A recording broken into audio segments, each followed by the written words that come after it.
Steve Young stopped by yesterday after the show, got a chance to talk to him, and one of my favorite interviews, and I think he's the best NFL analyst out there. He joined us on behalf of Sutter Health, a new partnership with Steve and the Forever Young Foundation, which he will talk about. And he came in on fire because he saw Mario and some of the backroom guys had DP show gear, and he started on right away asking me about why doesn't he have DP show swag? No, look, Dan, you don't understand. Like, it says the Dan Patrick Show and has a cool thing of you at the desk. Yeah. And so for me, it's been around a long time. Yeah. Like, there's a connection. I don't know if you feel it, but I feel connected to the show. And so it's like, I don't want your jacket because I need another jacket. I want it to say the Dan Patrick Show. And then I go down to the creamery or I pick the kids up at school. People are like, dude's cool. Dude's cool. Okay. We'll work on that. Well, it's great to see you. It's good to see you, too, in person. I love it. Yeah. You look healthy. You look like, give me a couple of plays. Couple? Yeah. Yeah, I always said Hunger Games. If they said do it or die, I could run the screen game. I could do something. But isn't that all they do now is run the little checkdowns? Don't get me started. Don't get me started. Because, I always say this about, because older players always think, oh, we had it so hard or we have it so tough. But there are fundamental differences. One, that the quarterbacks can rub the footballs and get all this preservative off of it and get all the slickness stuff out of them. The first quarter of the games that we'd play, our hand would be orange from all the preservative off the ball because they wouldn't let us touch it. And it was slick. And now they can. So that's a big change. Okay, but why shouldn't you be able to manipulate the football? Talk to Paul Tagliabue for 15 years. Dan Marino, myself, John Elway, Troy Aikman. We would all just like, please, let us get the crap off the footballs and let me, competition, fairness, blah, blah, blah. Finally, Roger Goodell gets his spot, and Tom and Peyton go to him in 2006 and go, look, bro, we got to end this. This is madness that quarterbacks have to worry about grabbing the football. Yeah, but Tom screwed it up by then. Okay, I know your brain likes to jump ahead, which I appreciate. Just appreciate that change was an amazing part of the change. And then, of course, Tom might have gone a little bit further. But even then, it's your football for your team. Right. I don't care what you do. I agree with you, and I think we'd all, as quarterbacks, we'd all say, look, it is not unfair to throw a football that you want to throw. If you want to dribble a flat basketball, feel free. If you want to dribble, you can't do it because both teams touch it. But you get the idea. Like, make it so you can rip it. And so the balls that they play with today, footballs they play with today, on the sidelines on Monday nights when I'm there and I go, hey, let me grab one of them. I honestly, I have a visceral reaction. I grab it. I'm like, oh. And if Troy was the one, he and I are buddies. Like we talked about it a lot, And it's like, you're telling me that you can go out there and throw this thing. Now, not only the rule changes, but I'm just telling you that change for quarterbacks. It's just I would love to go back. What I could have been. Yeah. What I could have been. What's your criteria for Hall of Fame quarterbacks? I don't know. It's a hard one. But you don't have a standard. No, because I think there's so much context to it, and because they'll always weight the things that quarterbacks can't control completely. That's Super Bowls, team win. And football is such a team game. I always say quarterbacks need a lot of help to get there. And so a lot of times you get a Hall of Fame quarterback with a Hall of Fame receiver or a Hall of Fame coach. It's like a lot of times that happens because that's how it needs to happen in a way. The criteria is very bespoke for folks. And I don't, and I think there's even conversations around first ballot versus second ballot and third ballot and, how they think about it. They're very serious about it. I'll tell you that. You might not agree with them, but they're super serious about it. And I think the feeling is the criteria is, it's already hard to play NFL football. You can play great NFL football for a long time. I tip my cap to anyone who can do it. But would you have voted for Belichick? Yeah, Bill Belichick had 2 Hall of Fame careers. Yeah. You can take one of them, Spygate or something else. We're going to put him off a year. But he's got a whole other Hall of Fame career that he's in on. Like, in other words, he's got 2 or 3 Hall of Fame careers in a way. And so I feel like, yeah, I mean, Are they going to do that to Brady? I also feel like if you think about Spygate as a big mistake, okay, put it away, and then what do? And he goes and wins 3 more Super Bowls. So, I mean, he makes it on kind of any criteria you can come up with, I think. Yeah, but if they're going to hold it against him now, are they going to hold it against him next? Like, what's the difference? You still cheated. We're holding this against you, unless it's just a 1 year. We're going to show you. Amongst the Hall of Fame family, I think there is a feeling around first ballot. I think it's meaningful. It's something that's, says something, and I think there might be people that have voted that say, look, I'll do it, but not the first one. What do you think of what Dion said of first ballot Hall of Famers get a different shade of gold with their jacket, or maybe you get medals? It's already what it is. Like, and the thing with football is you really do stand on the shoulders of a lot of people. And so football is built to kind of, you have to come together, 50 guys have to lose themselves in a way to come together. And so if you're kind of distinguished, you're being distinguished amongst a big group. And so the idea that I want more distinguishment, like I'm special, it becomes at some point, it's antithetical to the sport in a way.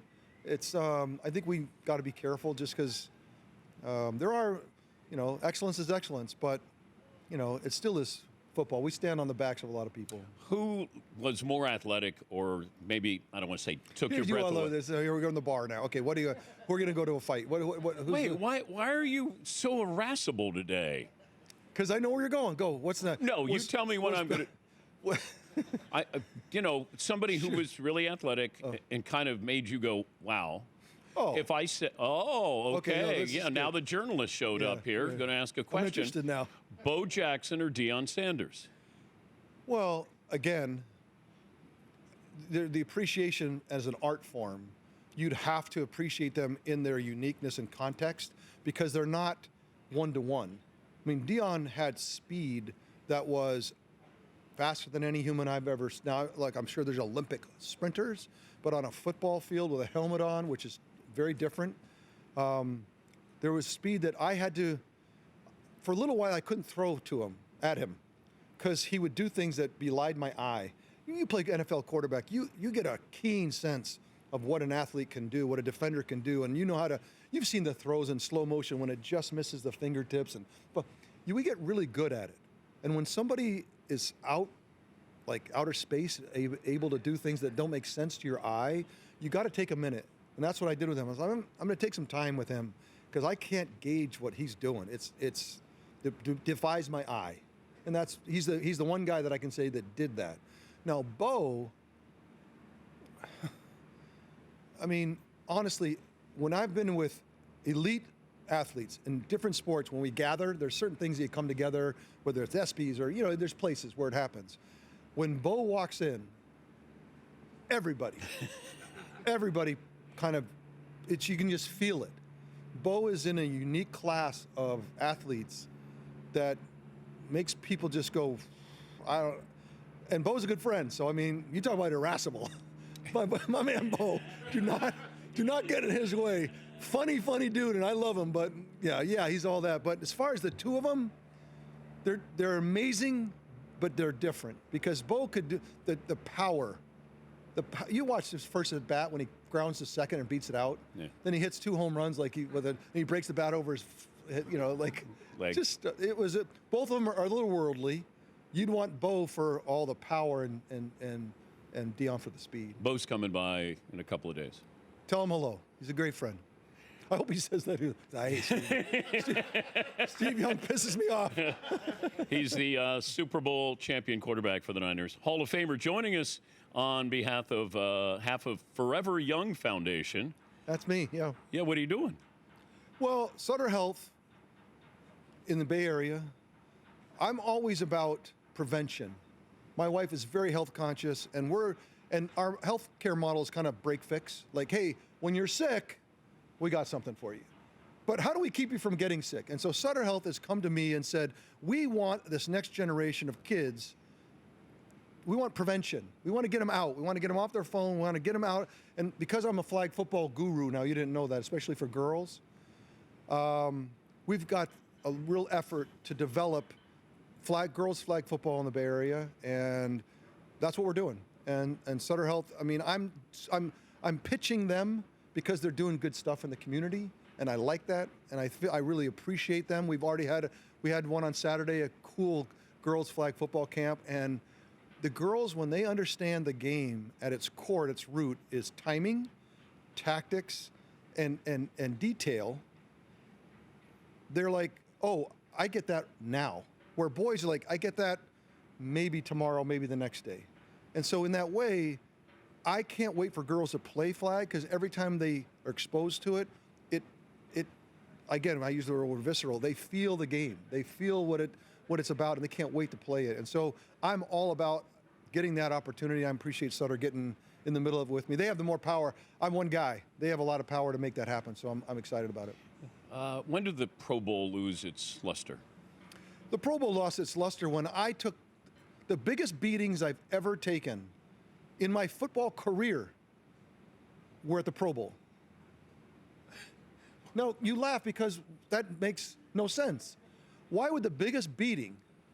Because you're playing with the elite players in the NFL, and everyone's going on the beach all week, and no one really knows the plays. And now Reggie White doesn't drink, you know what I mean? Reggie White is not hungover. And now it's like, or Bruce Smith, or name it, you know what I mean? And so there are Pro Bowls when I look back, and I'm like, this is not right. This is not, I just finished the Super Bowl, and now I'm going to the Pro Bowl, and I love being in Hawaii, but I'm not going to take a beating. So it was irrational, and it couldn't be sustained, because it's who's going to go do that and take that risk. And so, but because flag is becoming so big, Dan, I think what's happening is flag was an answer that was kind of cheap answer to the Pro Bowl. I told the guys, I'm coaching with Jerry, I pulled them aside and said, look, tomorrow when we play, you're representing the fastest growing sport in the world.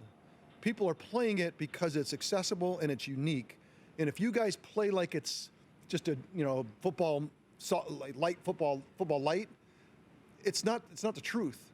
Flag has its own world now, and it's elite. And I could tell you, if we got an elite men's team to play those guys tomorrow, I think that elite men's team would kill them. I agree. So it's like getting them, and you could see their eyes light up. They're like, you're right. We got to make sure that. So I have 2 45-minute sessions yesterday and today to get them ready to go play elite flag football. But I think the Pro Bowl, if we'll keep playing flag, I think it'll become something that they could start to embrace themselves and not just be like, Pro Bowl is a joke, How does life change for Sam Darnold if he wins the Super Bowl? Oh, it's already changed. It's changed in a way that he has redefined his career. He's redefined who he is, how he plays in big games. Those are all important. Now, but it changed your life too. The Super Bowl now can be the thing that you can, I don't know, in some ways you're a made man right now. You're in a place where you're going for 2, which is just a different world.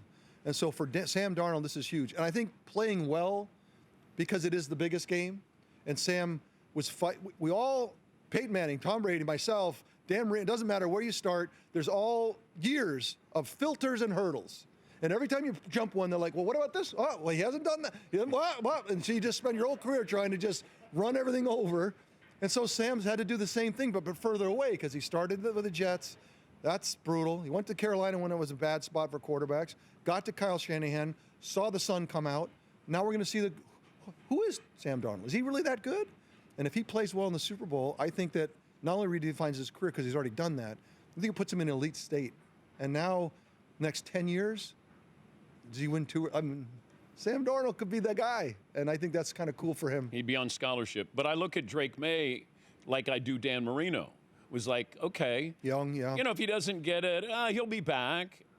How'd that go for Dan? And Joe Burrow. I mean, I just say don't ever subscribe to that philosophy. Yeah, one of the most painful. Because Danny has to, every time he comes on these shows. It's brutal. I mean, we went to the Hall of Fame together, and so we did a lot of interviews together. And inevitably, someone would go to Dan, well, you didn't win a Super Bowl. And you could see Dan, just is, and you're like, of all the things that this guy did, and now he has to just drag that around. But you didn't wear your Super Bowl rings when you were with him, did you? I did not. You did not, okay. Like put your hand on the desk and, like really loud clanging. You got to remember, Dan and I met the first time. I remember you telling Did I tell you got that story? Okay, yeah. Well, no, you saw him play at Army. Yeah, at Army. And you're thinking, oh my God, we played the same position. He's throwing the ball differently than me. It's great to see you. Daniel, I'll get you awesome. some swag. No, I don't. I'm just one, just a jacket. Just like. I mean, I'd love but to. I want the whole thing. You know the. I'd love to walk around in a Steve Young jersey, but nobody, or put it in my man cave, but Forever nobody. Young, the Forever Young Foundation. We got to make the Forever Young Foundation. No, nobody offered that, Steve. Well, we don't have that. We got to work on that. Yeah, that'd be nice. I could put it up there. I got all the great quarterbacks in my man cave. It's a lot easier to talk to you when it's not 7 a.m. Why? I'm a little more alert. Maybe too alert. That might be a problem. Maybe 7 a.m. is better. I like you when you're dumbed down a little Yeah, bit. I can take advantage of you. Watered down a little bit. Thanks for joining us. Yeah, you're the As best. always. Thank Love you, it. buddy. You bet. Steve Young, one of my favorites, stopped by yesterday. We'll take a break. Last call for phone calls. What we learned, what's in store tomorrow, this day in sports history, right after this.